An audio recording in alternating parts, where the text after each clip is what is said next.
শুভেচ্ছা। মাছরাঙা দেশের সংবাদে সবাইকে স্বাগত জানাচ্ছি। আমি নাবিলা ফেরদৌস। অন্যান্য অঞ্চলের খবরের সঙ্গে আজ থাকছে চট্টগ্রাম বিভাগের সংবাদ কর্ণফুলীর তীরে। শুরুতেই গার্ডিয়ান লাইফ ইন্স্যুরেন্স সংবাদ শিরোনাম। শিক্ষামন্ত্রীর পদত্যাগ চেয়ে আদৌ শিক্ষার্থীদের বিক্ষোভ। যারা পরীক্ষা দিতে পারেনি তারা চট্টগ্রামের প্রশ্নপত্রে পরীক্ষা দিতে পারবে বলেছেন শিক্ষামন্ত্রী। উত্তর ও দক্ষিণাঞ্চলে ভাঙা রাস্তার কারণে প্লাবিত হচ্ছে জনপদ। নিম্নমানের কাজে সড়ক চলাচলের অনুপযোগী, কোথাও ভূমি জটিলতায় প্রকল্প বন্ধ। শুনছিলেন শিরোনাম, এবার বিস্তারিত। বৈরী আবহাওয়ায় এইচএসসি ও সমমানের পরীক্ষা স্থগিত না করায় শিক্ষামন্ত্রীর পদত্যাগের দাবিতে আজও দেশের বিভিন্ন জেলায় বিক্ষোভ করেছে শিক্ষার্থীরা। বরিশাল শিক্ষা বোর্ডের সামনে অবস্থান নিয়ে ঢাকা বরিশাল মহাসড়ক অবরোধ করে শিক্ষার্থীরা। এ সময় বরিশাল ঢাকা মহাসড়কে যান চলাচল বন্ধ করে দেয় তারা। দুপুরে সাভারের পাকিজা মোড়ে ঢাকা আরিচা মহাসড়কে অবরোধ করে শিক্ষার্থীরা। এর ফলে সড়কের উভয় পাশে যানজটের সৃষ্টি হয়। ভোগান্তিতে পড়েন যাত্রীরা। যশোরে মানববন্ধন শেষে বিক্ষোভ করেন শিক্ষার্থীরা। একই দাবিতে লক্ষ্মীপুর, ফেনী ও কুষ্টিয়াতেও বিক্ষোভ হয়েছে। এদিকে সংবাদ সম্মেলনে পরীক্ষার্থীদের ভোগান্তির জন্য দুঃখ প্রকাশ করেছেন কুমিল্লা শিক্ষা বোর্ডের চেয়ারম্যান অধ্যাপক মোহাম্মদ আহসান পারভেজ। হলে যে অনেক কড়াকড়ি গার্ড দেওয়া হয়, হয়রানি করা হয় স্টুডেন্টদের, সেটা যেন না হয়। আমরা যাচ্ছি সুষ্ঠু এবং সুন্দরভাবে পরীক্ষা হোক এবং আমরা যাতে সুন্দর করে পরীক্ষা দিতে পারি তার জন্য তাদের দৃষ্টি রাখা উচিত। যে আপনার এই কক্ষে কারা কারা ডিউটি দিছে তাদেরকে ডাকেন, ডেকে তাদেরকে সংশোধন করে দেন। আর এখন ওরা তালিকা দিচ্ছে, যদি তালিকা দেয় আমরা অবশ্যই ব্যবস্থা নেব। দর্শক, শিক্ষার্থীদের বিক্ষোভ কর্মসূচির খবর জানাতে বরিশাল থেকে সরাসরি যোগ দিচ্ছেন স্টাফ রিপোর্টার গিয়াসউদ্দিন সুমন। সুমন, শিক্ষার্থীরা কি এখনো বিক্ষোভ করছেন? তারা কি বলছে?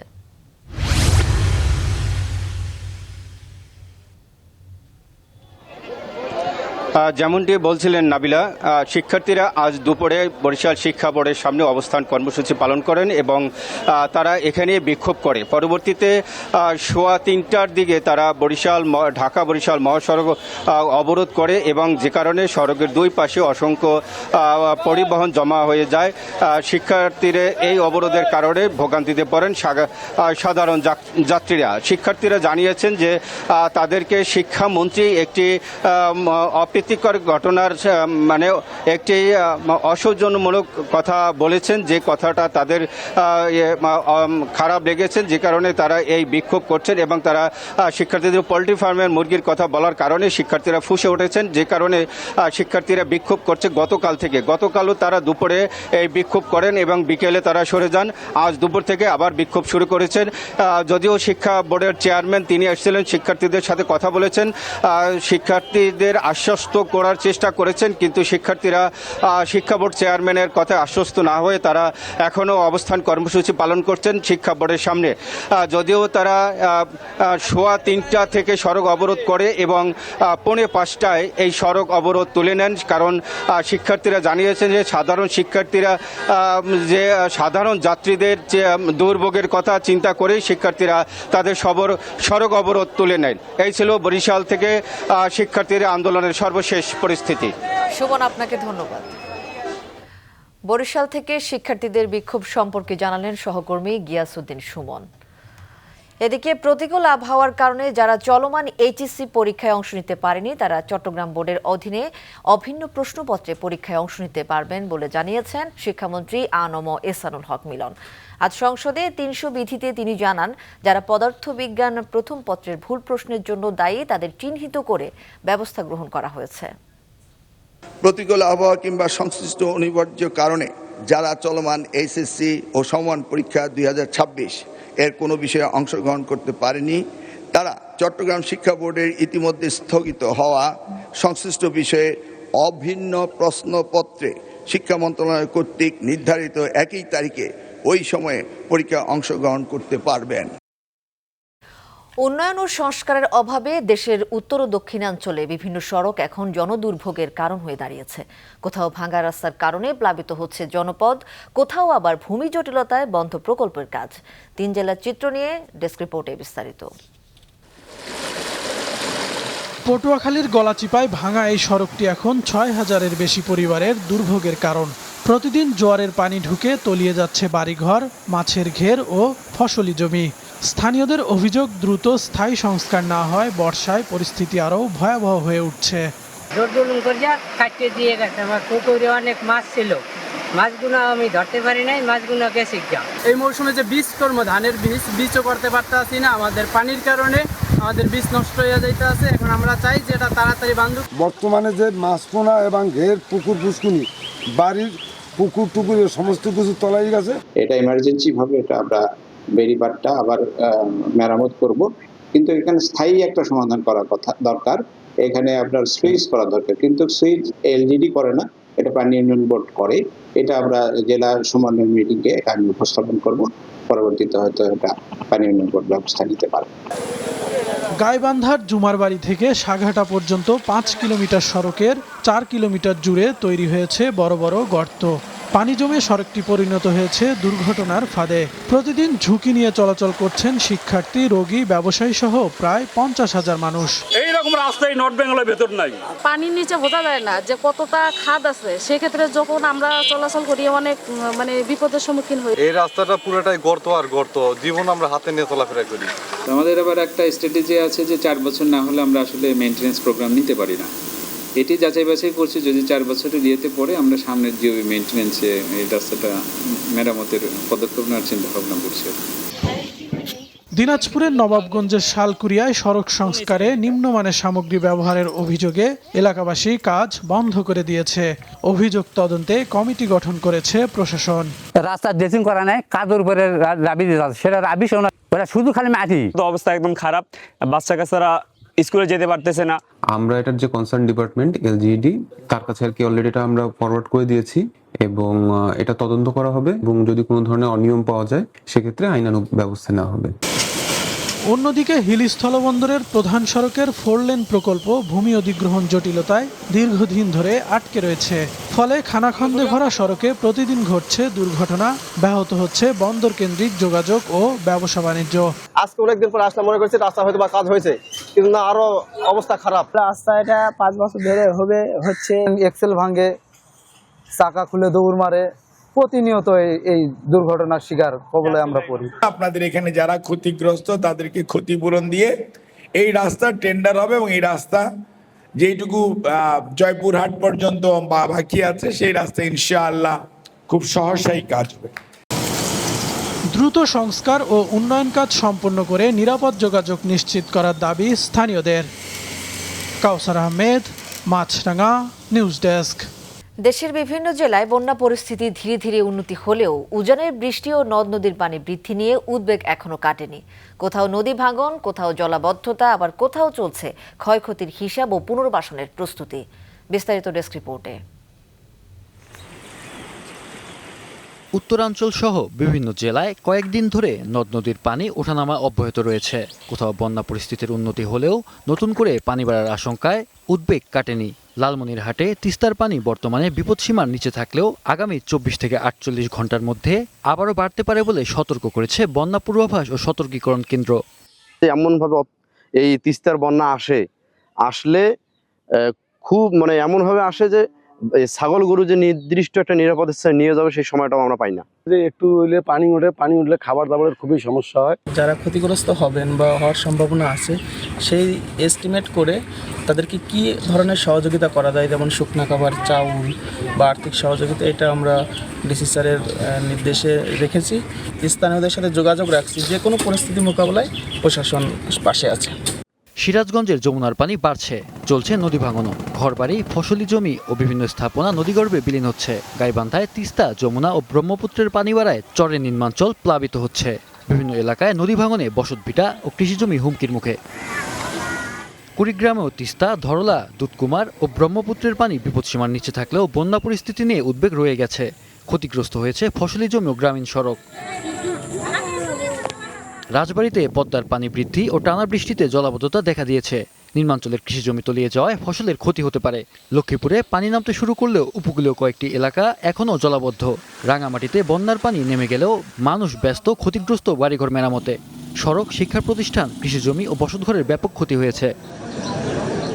এদিকে গতরাতে চট্টগ্রাম সার্কিট হাউসে বন্যা পরিস্থিতি নিয়ে মতবিনিময় সভায় দুর্যোগ মন্ত্রী জানান, বন্যায় ক্ষতিগ্রস্তদের টিনসহ অন্যান্য সেবা দ্রুত পৌঁছে দিতে কাজ করছে জেলা প্রশাসন। পুনর্বাসনের কাজটাকে আমরা সবচেয়ে বেশি গুরুত্ব দিচ্ছি।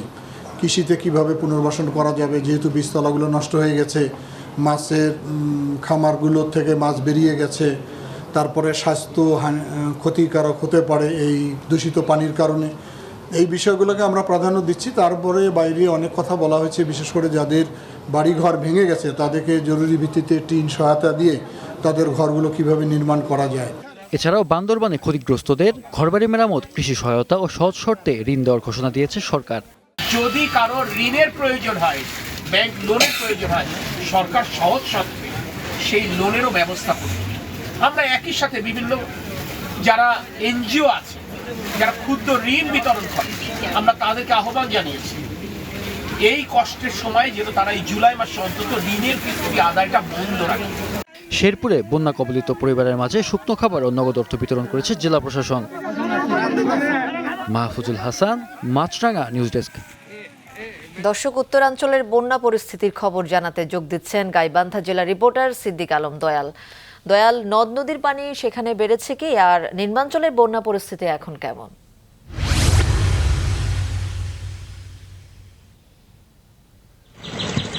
নাবিলা, আপনাকে ধন্যবাদ। আমি যেখানে দাঁড়িয়ে আছি এটি গাইবান্ধা জেলার ফুলছড়ি উপজেলার যমুনা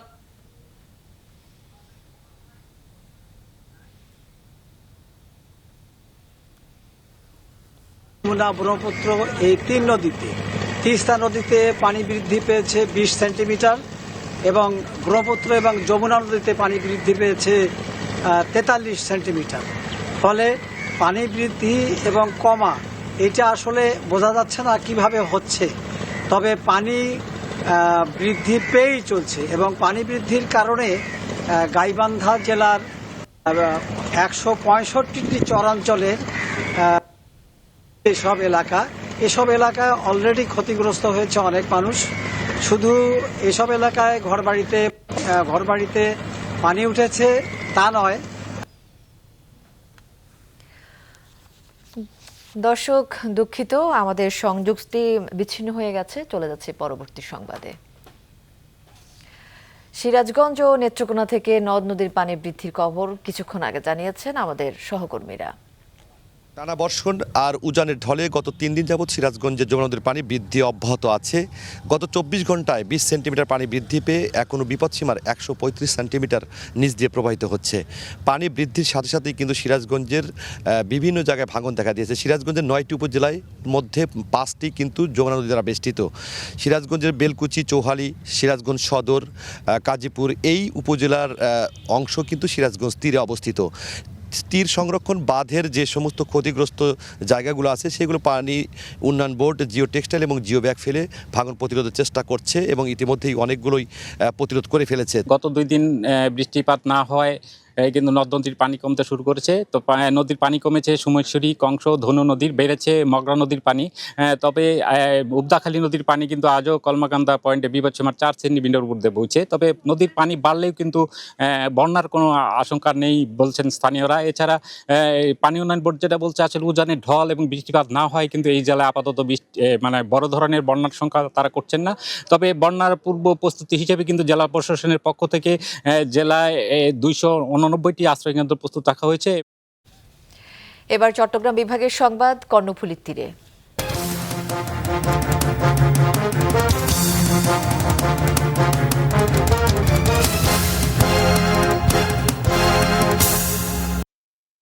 কয়েকদিন ধরে টানা বৃষ্টি আর বৈরী আবহাওয়ার প্রভাব পড়েছে চট্টগ্রাম বন্দরে।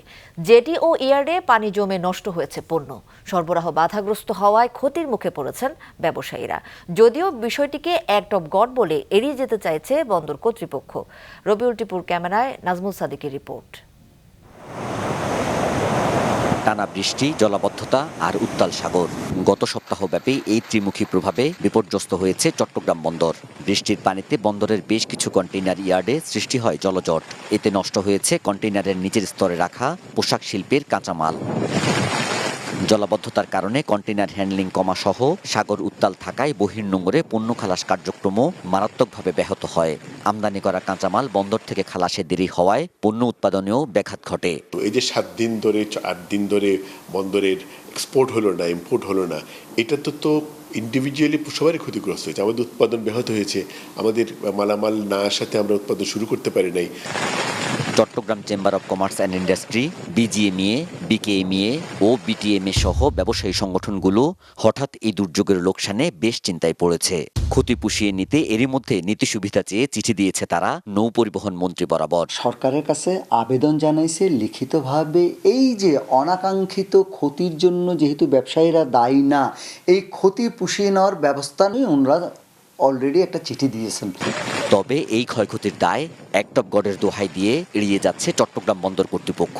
বিজ্ঞপ্তি দিয়ে বিষয়টি জানিয়েছে সংস্থাটি, যা নিয়ে অসন্তোষ জানিয়েছেন ব্যবসায়ীরা। আমরা যেটা মনে করি সেটা হলো বন্দরকে এই অভিজ্ঞতা, যে এখন যে ক্ষয়ক্ষতিটা হলো সেটা থেকে অভিজ্ঞতা নিয়ে বন্দরকে প্রস্তুতি নিতে হবে ভবিষ্যতে এই ধরনের ঘটনা যেন আর না ঘটে।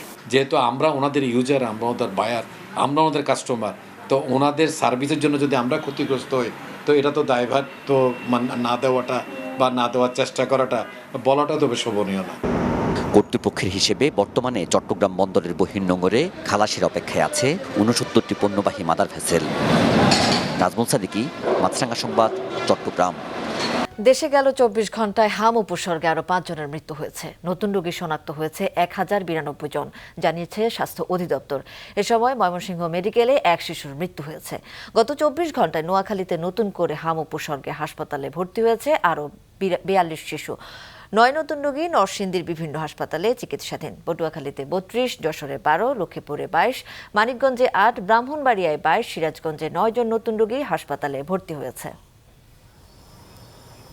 সারা দেশে প্রতিদিনই বাড়ছে ডেঙ্গুতে আক্রান্তের সংখ্যা। জেলার বিভিন্ন হাসপাতালে ভর্তি হচ্ছে নতুন রোগী।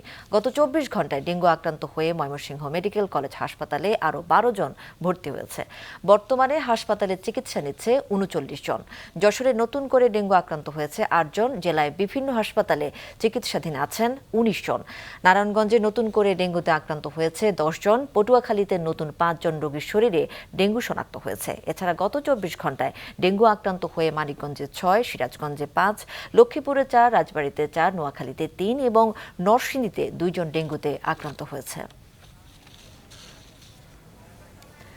ময়মনসিংহের ভালুকায় দলিল লেখক আবু জাকারিয়া মিন্টু হত্যা মামলায় 2 আসামিকে মৃত্যুদণ্ড ও 10 জনের যাবজ্জীবন কারাদণ্ড দিয়েছে আদালত। মৃত্যুদণ্ড প্রাপ্তদের 30,000 টাকা করে এবং যাবজ্জীবন প্রাপ্তদের প্রত্যেককে 50,000 টাকা করে অর্থদণ্ড দেয়া হয়েছে।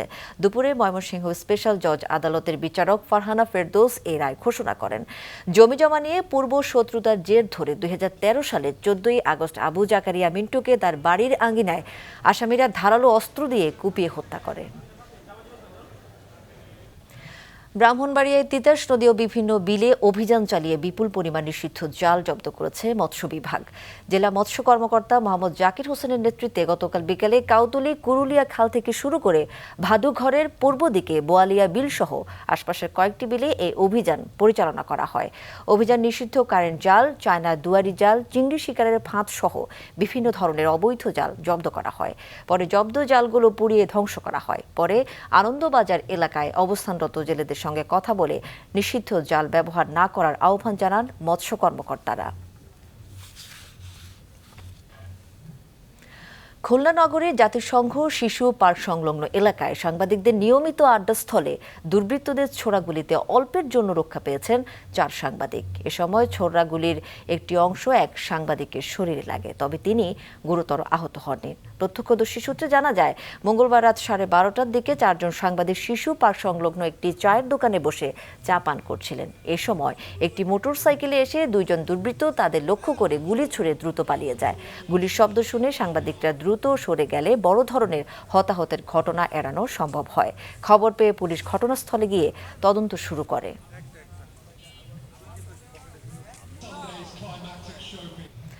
বৃক্ষরোপণের সাজায় দেশ, সবার আগে বাংলাদেশ প্রতিবাদে পাবনা ও পটুয়াখালীতে শুরু হয়েছে বৃক্ষরোপণ অভিযান ও বৃক্ষমেলা। পাবনার স্বাধীনতা চত্বরে মেলার উদ্বোধন করেন জেলা প্রশাসক আমিনুল ইসলাম। এর আগে কৃষি খামার বাড়ি থেকে বর্ণাঢ্য র্যালি শহর প্রদক্ষিণ করে। পটুয়াখালীতে সপ্তাহব্যাপী বৃক্ষরোপণ অভিযান ও বৃক্ষমেলা শুরু হয়েছে। মেলায় 25টি স্টল রয়েছে। এদিকে দেশব্যাপী জাতীয় প্রাথমিক শিক্ষা পদক ও প্রধানমন্ত্রী কর্তৃক সরকারি প্রাথমিক বিদ্যালয়ে বৃক্ষরোপণ কর্মসূচির উদ্বোধন করা হয়েছে ব্রাহ্মণবাড়িয়া ও চাঁপাইনবাবগঞ্জে। বেনাপোল স্থলবন্দর 2025-26 অর্থ বছরে কাস্টমসে 4,731 কোটি টাকা রাজস্ব ঘাটতি রয়েছে। কাস্টমস কর্তৃপক্ষ জানায় 2025-26 অর্থ বছরে রাজস্ব আদায় লক্ষ্যমাত্রা ছিল 11,290 কোটি টাকা, আদায় হয়েছে 6,559 কোটি টাকা। আগের অর্থ বছরের তুলনায় রাজস্ব আদায় কমেছে প্রায় 470 কোটি টাকা। রাজস্ব ঘাটতির পেছনে আমদানি কমে যাওয়া, আন্তর্জাতিক বাণিজ্যের ধীর গতি ও শুল্ক কাঠামোর পরিবর্তনকে দায়ী করছে কাস্টমস কর্তৃপক্ষ।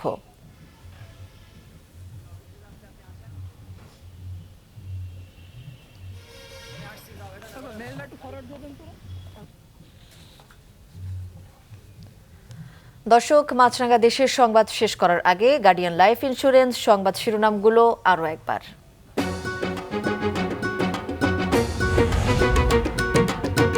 শিক্ষামন্ত্রীর পদত্যাগ চেয়ে আজও শিক্ষার্থীদের বিক্ষোভ। যারা পরীক্ষা দিতে পারেনি তারা চট্টগ্রামের প্রশ্নপত্রে পরীক্ষা দিতে পারবে বলেছেন শিক্ষামন্ত্রী। উত্তর ও দক্ষিণাঞ্চলে ভাঙা রাস্তার কারণে প্লাবিত হচ্ছে জনপদ। নিম্নমানের কাজের সড়ক চলাচলের অনুপযোগী, কোথাও ভূমি জটিলতায় প্রকল্প বন্ধ। এবং উজানের ঢলে সিরাজগঞ্জ গাইবান্ধার নিম্নাঞ্চল প্লাবিত, সাগরে লঘুচাপ, বন্যায় চট্টগ্রাম বন্দরের ক্ষতি পোষাতে সহায়তার দাবি ব্যবসায়ীদের। এ ছিল এখনকার মতো। ফেসবুকে আপডেট পেতে ভিজিট করুন মাছরাঙা টেলিভিশনের পেজে, ইউটিউব চ্যানেলেও দেখতে পারেন আমাদের সংবাদ, প্রতিবেদন ও অনুষ্ঠান। আমাদের পরবর্তী আয়োজন নিউজ শো সন্ধ্যা 6টায় দেখার আমন্ত্রণ রইল।